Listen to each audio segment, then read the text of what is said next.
नमस्कार दोस्तों। भगवान आप सभी का भला करे और आपकी सारी इच्छाएं मनोकामनाएं पूरी हों। दोस्तों, आज मैं आप सभी को तर्जनी उंगली के विषय में सबसे महत्वपूर्ण जानकारी देने वाला रहूँगा। और यहाँ पर तर्जनी उंगली की लंबाई को देख करके आप किसी भी व्यक्ति के विशेषकर बातों को ज्ञात कर सकते हैं। उनकी कमज़ोरी, उनकी खूबियाँ, उनकी ताकत बड़ी सरलता से आप यहाँ पर जान सकते हैं, सिर्फ और सिर्फ तर्जनी उंगली की लंबाई को देख करके। सबसे पहले ये समझना चाहिए कि तर्जनी उंगली क्या है। तर्जनी उंगली को गुरु की उंगली भी कहा जाता है, क्योंकि गुरु यहाँ पर ज्ञान को सबसे पहले दर्शाते हैं और यह हमारी सबसे पहली उंगली है जो किसी भी प्रकार के एनर्जी को एब्जॉर्ब करती है, लेती है हमारे अंदर। तो इस उंगली से ये भी पता लगाया जा सकता है कि कौन सा व्यक्ति किस प्रकार की बात को कितना जल्दी समझ सकता है। अब यहाँ पर ये बात को समझने के लिए जो यहाँ पर तर्जनी उंगली है, इसको 3 भागों में विभाजित किया गया है। पहला वो भाग है जिसमें सेकंड फिंगर के फर्स्ट पोर के नीचे जब तर्जनी उंगली की लंबाई जाती है तो उसको ए का नाम दिया गया। जब इसके बराबर में उंगली जा रही है तो उसको बी का नाम दिया गया। और जब इससे ऊपर में उंगली जा रही है तो उसको सी का नाम दिया गया। तो सबसे पहले इन ए बी सी टाइप के लोगों के बारे में बताने के बाद अंत में इनकी बहुत की पॉइंट आपको बताया जाएगा। की पॉइंट यानी सबसे मेन पॉइंट, जिसको जान आप बड़ी सरलता से ऐसे जातक से काम निकलवा सकते हैं या इनको जीवन में बहुत ज़्यादा प्रगति इन सारे बातों को जान करके करवा सकते हैं, या इनकी मदद किसी भी तरह से साइकोलॉजिकल वे में कर सकते हैं। तो यहाँ पर सबसे पहले आते हैं ए टाइप के वाले लोग, जिनमें फर्स्ट जो फिंगर है उसकी लेंथ सेकंड फिंगर के फर्स्ट पोर के नीचे होती है। ऐसे लोग थोड़े से हिडन टाइप के नेचर के होते हैं और बहुत जल्दी अपनी फीलिंग को शेयर नहीं करते। अपने को स्वतंत्र और मजबूत बनाए रखना ऐसे लोगों की चाहत होती है। थोड़े से रिजर्व टाइप के होते हैं, जल्दी नहीं लेकिन धीरे धीरे कर अपने रिश्तों को गहरा करने में विश्वास रखते। बहुत जल्दी अपने किसी प्रकार की भावनात्मक बातों को किसी से साझा नहीं करते। झूठ, दिखावटीपन, बेईमानी से बहुत ज़्यादा घृणा करने वाले ऐसे जातक देखने को मिलते हैं। और ऐसे जातक कहीं ना कहीं बहुत ज़्यादा किसी भी चीज़ को झेल नहीं सकते। बड़ी जल्दी ही किसी भी परिस्थिति से निकलने में ऐसे जातक सक्षम देखने को मिलते हैं। ऐसे जातकों का दिल बहुत ज़्यादा बड़ा होता है, आगे से रह करके दूसरों की मदद करने वाले यहाँ देखने को मिलते हैं। और जो भी काम ऐसे जातकों को दिया जाता है तो बड़ी उसको अच्छे तरीके से फिनिश करते हुए देखने को मिलते हैं। ऐसे जातक जीवन में छोटा छोटा ही काम अपने हाथों में लेते हैं, लेकिन बड़ी बेहतरीन तरीके से उन काम को अंजाम दे पाने में सक्षम होते हैं। इन जातकों का थोड़ा जब रिजर्व नेचर होता है तो जो इमोशन है यानी जो भावनाएं है वो एकाएक करके बाहर निकलती है। इसीलिए 90 या उससे ज़्यादा प्रतिशत केसेस में ये देखने को मिलता है कि ऐसे जातक बहुत खुल करके हंसने वाले होते हैं। कभी भी किसी भी परिस्थिति में बड़ी सरलता से हंस पाने में या अपने आप को ढाल पाने में ऐसे जातक सक्षम होते हैं।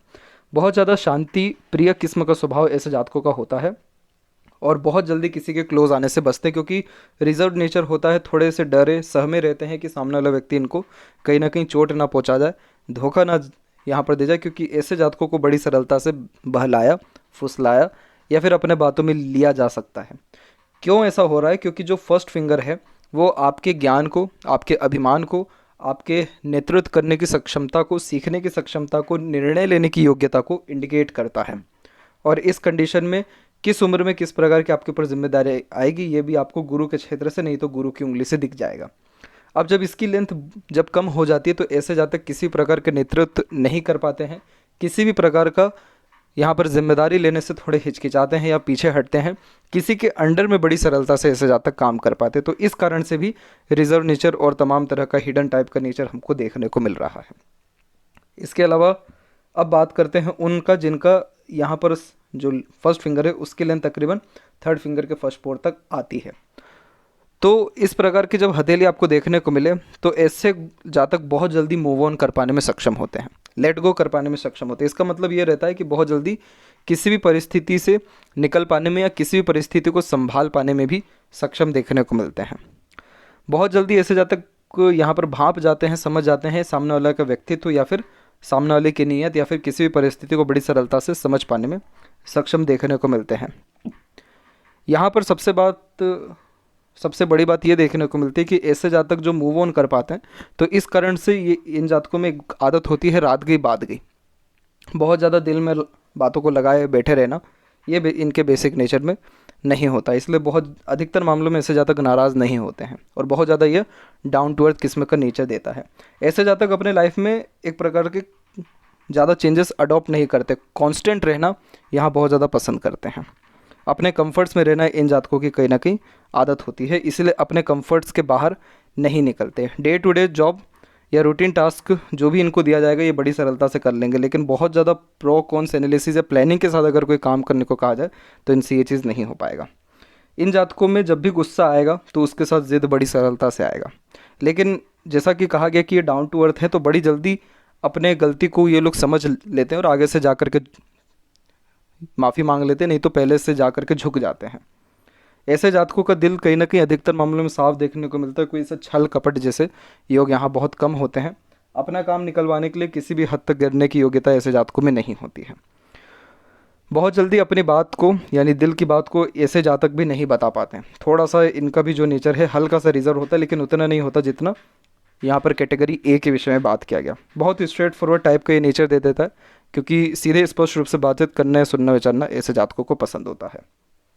यहाँ पर जब भी आपका फर्स्ट फिंगर सेकंड फेलेंज के फर्स्ट पोर या थोड़ा बहुत भी उसके ऊपर तक अगर जा रहा है, बहुत हल्के से लेवल का, तो इसका सीधा मतलब समझ लीजिएगा कि आप अपने हितों की रक्षा ज़्यादा लंबे समय तक नहीं कर पाएंगे। इसलिए आपको भी सिक्योरिटी सिस्टम अपने लाइफ में चाहिए होगा, या किसी के अंडर में बड़ी सरलता से रह करके आप उन्नति कर पाएंगे। आप जैसे जातकों में और जिनका उंगली फर्स्ट फेलेंज के नीचे होता है, यानी कैटेगरी ए और बी वालों के साथ सबसे बड़ी दिक्कत ये होती है, इन जातकों से पैसों का लेन देन होता ही नहीं है। अगर ऐसे जातक अपना पैसा किसी को देंगे तो वापस लेने में बहुत कतराएंगे, या फिर ले ही नहीं पाएंगे, या बोल ही नहीं पाएंगे कि हमको हमारा पैसा चाहिए। इसके अलावा ऐसे जातक अपने हितों की भी रक्षा नहीं कर पाते। जो इनके यहाँ पर हक में है वो भी सामने वाला मार करके चल जाता है, लेकिन ये लोग ज़्यादा फिर कुछ कर नहीं पाते।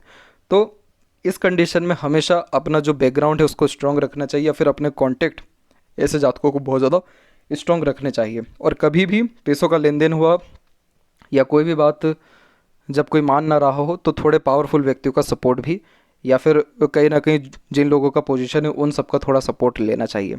आप जैसे जातकों में सबसे बड़ी खूबी ये होती है कैटेगरी ए और बी वालों में, कि ऐसे जातक सभी परिस्थिति में ढल जाते हैं, सभी लोगों के बड़ी सरलता से प्रिय व अपने बन जाते हैं। तो ये जो आपके अंदर खूबी है, इसका लाभ आप अपने काम के लिए निकलवा सकते हैं।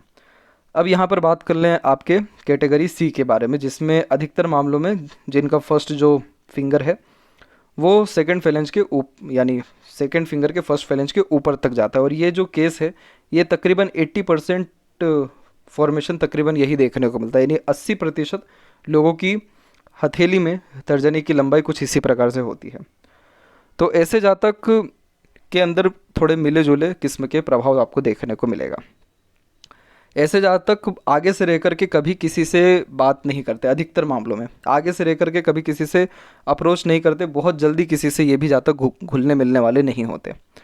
लेकिन इनमें क्या होता है कि जब भी इनको ज़रूरत पड़ेगी तो किसी भी तरह से अपना काम निकलवाने में सक्षम रहेंगे। फर्स्ट और यानी कैटेगरी ए और बी वालों के साथ दिक्कत क्या आ रही थी कि उनको ज़रूरत पड़ने पर भी वो अपना जो है काम नहीं निकलवा पा रहे थे। लेकिन ऐसे जातक जिनका कैटेगरी सी है, ज़रूरत पड़ने में शाम दाम दंड भेद कुछ भी प्रयोग कर ये लोग अपना काम निकलवाते हैं। बहुत ज़्यादा लॉयल और डिवोटेड अपने लोगों के प्रति, अपने काम के प्रति ऐसे जातक देखने को मिलते हैं। इसीलिए अधिकतर मामलों में ऐसे जातक बहुत अच्छे leader, adviser, guider, consultant, teacher या प्रोफेशनली बहुत हाई पोस्ट अथॉरिटी और टॉप लेवल मैनेजमेंट में पहुंच पाते हैं, क्योंकि अपने काम के प्रति लॉयल होते हैं, डिवोटेड, अपने जो भी इनको ड्यूटी दिया जाए उसके प्रति रहते हैं। इसलिए इनके ग्रोथ के चांसेस बहुत ज़्यादा यहाँ पर देखने को मिलते हैं। पूरा का पूरा अटेंशन अपने प्यार को, इमोशंस को ये लोग जातक देते हैं। इन जातकों में सिर्फ एक दिक्कत ये होती है कि इनको चूज़ करना पड़ता है करियर को, नहीं तो प्यार को। अगर प्यार को चूज़ किया तो करियर अफेक्ट हो जाएगा, करियर को अगर चूज़ किया तो प्यार डेफिनेटली सेटल हो जाएगा या फिर अफेक्ट हो जाएगा। लेकिन दोनों एक साथ इस कंडीशन में नहीं चल पाता है। ऐसे जातकों के अगर हृदय रेखा की स्थिति भी अगर गुरु तक जा रही है तो एक्सट्रीम लेवल के सेंसिटिव हो जाते हैं। दिखाते कुछ नहीं है कि बहुत ज़्यादा इनको दिल पे लग रहा है या किसी बात से इनको चुभन महसूस हो रही है, अपने आप को बहुत मजबूत दिखाते हैं, लेकिन दिल से कहीं ना कहीं थोड़े कमज़ोर दिखाई पड़ते हैं। यहाँ पर देखा जाए तो ऐसे जातक बहुत ज़्यादा ही कमिटेड होते हैं। कमिटेड का मतलब कि जो एक बार ठान लिया, जो एक बार कह दिया, अगर लिटिल फिंगर की लेंथ भी ठीक है तो 10 कमिटमेंट अगर करेंगे तो 10 कमिटमेंट 24 घंटे के अंदर कैसे भी करके दिखा पाने में सक्षम रहेंगे। लेकिन सबसे मेन बात इनमें यह होती है कि किसी भी तरह से अपना काम ख़त्म कर पाने में सक्षम देखने को मिलते हैं। अगर बात करें डर की, तो सबसे ज़्यादा डर इन्हीं लोगों में होता है धोखे का, नहीं तो पावर पोजीशन गिरने का, नहीं तो कोई और कंपटीशन में आकर के इनका जगह ना ले ले इसका। तो सबसे ज़्यादा जिनका लाइफ में स्ट्रगल रहता है या जो लोग विचलित होते हैं, जो लोग कहीं ना कहीं थोड़ा फियर में या फिर कहीं ना कहीं अपने आप को बार बार यानी मोटिवेट करते रहते हैं, अपने काम को जो सुधारते रहते हैं, उनमें अधिकतर मामलों में फर्स्ट फिंगर की लेंस ज़्यादा ही पाई जाती है। ऐसे जातक जब किसी भी काम से दुखी हो जाते हैं तो बहुत ज़्यादा ही ऐसे जातक एकदम शांत हो जाएंगे, एकदम बोलना चालना बंद कर देंगे, एकदम अलग थलग हो जाएंगे, क्योंकि जो भी बात इनको लगती है बहुत दिल तक लग जाती है, चाहे अच्छा हो या बुरा। इसीलिए ये लोग प्यार भी बेइंतहा तरीके से करने वाले होते हैं। सबसे अच्छी बात इन जातकों में ये होती है कि तमाम तरह के प्रेशराइज सिचुएशंस को ईजिली हैंडल टेकल कर पाते हैं, कूल कामली रिएक्ट उन सारे सिचुएशंस में कर पाते हैं। और इनमें सबसे बड़ी जो नकारात्मकता होती है वो होता है इनका ईगो। ईगो इनका कभी भी अगर सेटिस्फाइड नहीं हुआ तो फिर तो ये उसके लिए कुछ भी कर लेंगे। ईगो सेटिस्फाइड होना इनके लिए बहुत ज़्यादा ज़रूरी है, और कई मरतबा अपने ईगो के कारण ही रिलेशन डिस्टर्ब कर देते हैं, कार्य क्षेत्र में डिस्टर्बेंस आ जाता है और लाइफ स्टाइल में भी डिफ़िकल्टीज ट्रबल आ जाती है। पर वो डिपेंड करता है कि आपका जब ये first finger length wise long जा रहा है तो थर्ड फिंगर के कंपैरिजन में शॉर्ट है कि लॉन्ग है। अगर थर्ड फिंगर के कंपैरिजन में फर्स्ट फिंगर शॉर्ट ही है तो ये सब घमंड जैसा या इस प्रकार का कोई भी इशू नहीं रहेगा। लेकिन अगर इसकी लेंथ थर्ड फिंगर के फर्स्ट एक प्रकार से थर्ड फिंगर से भी ऊपर तक पहुंच गई फर्स्ट फिंगर की लेंथ, तो सीधे सीधे इस बात को समझ जाइएगा कि ऐसा व्यक्ति किसी के सुनने वाला नहीं है। अपने मन की करेंगे, अपने ज्ञान के अनुसार काम करेंगे, इवन ये किसी का नॉलेज भी नहीं लेते, एडवाइस भी नहीं लेते। इनको बहुत बुरा लगता है अगर कोई एडवाइस भी दे देता है तो, क्योंकि अब वो गुरु की प्रधानता आ गई। गुरु कभी किसी का सुनने वाले नहीं रहते, वो तो अपने आप में गुरु हैं, वो कहते हैं मुझे कौन सिखाएगा, वैसी वाली थी इस कंडीशन बात हो जाती है। तो ये तीनों फॉर्मेशन की सबसे इंपॉर्टेंट बात बता दी गई। अब आते हैं की पॉइंट पे जिसका आपको इंतज़ार था बेसब्री से। तो जो लोग ए कैटेगरी में आ रहे हैं जिनका फर्स्ट फिंगर का लेंथ शॉर्ट है, ऐसे जातक सब जगह पे फिट हो जाने वाले होते हैं। किसी भी समय कैसा भी काम इनको दे दिया जाए ये लोग वो काम कर लेंगे। बहुत ज़्यादा जुगाड़ू किस्म के ये लोग होते हैं। जिनकी कैटेगरी बी है यानी फर्स्ट फिंगर की लेंथ सेकंड फिंगर के फर्स्ट पोर तक पहुंच रही है, तो ऐसे जातक के ऊपर आप बिल्कुल भरोसा कर सकते हैं और निर्भय होकर के इनके ऊपर काम कर सकते हैं, क्योंकि ऐसे जातक ने एक बार जो ठान लिया वो डेफिनेटली कर दिखा पाने में ये लोग सक्षम रहेंगे, और कभी भी किसी का दिल नहीं दुखाते हैं, या फिर अधिकतर मामलों में दूसरों का भरोसा जीत करके रखने वाले या दूसरों के अंडर में बहुत अच्छे से काम करने वाले होते हैं। और अगर जो लोग यहाँ पर कहीं ना कहीं बिजनेस में इन्वॉल्व हैं या high post top level management में इन्वॉल्व हैं, उनको अधिकतर उन्हीं जातकों को रखना चाहिए जिनका गुरु का क्षेत्र विकसित बहुत ज़्यादा ना हो, नॉर्मल हो, और जो लोग कैटेगरी बी में आते हो। क्योंकि अगर ऐसे जातक आपके एम्प्लॉयज़ हैं तो आपको कभी भी किसी और की ज़रूरत लाइफ टाइम पड़ेगी ही नहीं अधिकतर मामलों में। और जिनका कैटेगरी सी है यानी फर्स्ट फिंगर की लेंथ सेकंड फिंगर के फर्स्ट पोर से ऊपर तक जा रही है, तो ऐसे जातकों को हमेशा इंडिपेंडेंट वर्क करना चाहिए या फिर high post authority top level management में काम करना चाहिए। क्योंकि जहाँ पर आपको सेक्रीफाइस करना पड़ गया अपने एक प्रकार से इज्जत सम्मान के रिगार्डिंग, आप वहाँ टिक ही नहीं सकते। बहुत ज़्यादा रिस्क टेकिंग टाइप का नेचर होता है, बहुत ज़्यादा लॉयल कमिटेड डेडिकेटेड होते हैं, इसलिए बहुत ईजिली हाई पोस्ट अथॉरिटी या टॉप लेवल मैनेजमेंट में पहुँचते हैं। सबसे ज़्यादा एम्बिशियस जातक यानी महत्वाकांक्षी लोग ऐसे ही यहाँ पर देखने को मिलते हैं। सबसे ज़्यादा लीडर भी आप जैसे जातक होते हैं, और आप जैसे जातक शॉर्टकट में काम ना करते हुए स्टेप बाय स्टेप अधिकतर मामलों में काम करते हैं। शॉर्टकट कौन अप्लाई कर रहा है? जो लोग कैटेगरी ए में आ रहे हैं। तो ये थी सबसे महत्वपूर्ण बातें आपकी तर्जनी यानी फर्स्ट फिंगर के रिगार्डिंग। आशा करता हूँ ये जानकारी आपको पसंद आया हो। किस प्रकार का एक्सपीरियंस आप अपने लाइफ में देख रहे हैं ज़रूर कमेंट सेक्शन में बताएं। तब तक आप अपना ध्यान रखें। आपका बहुत बहुत धन्यवाद।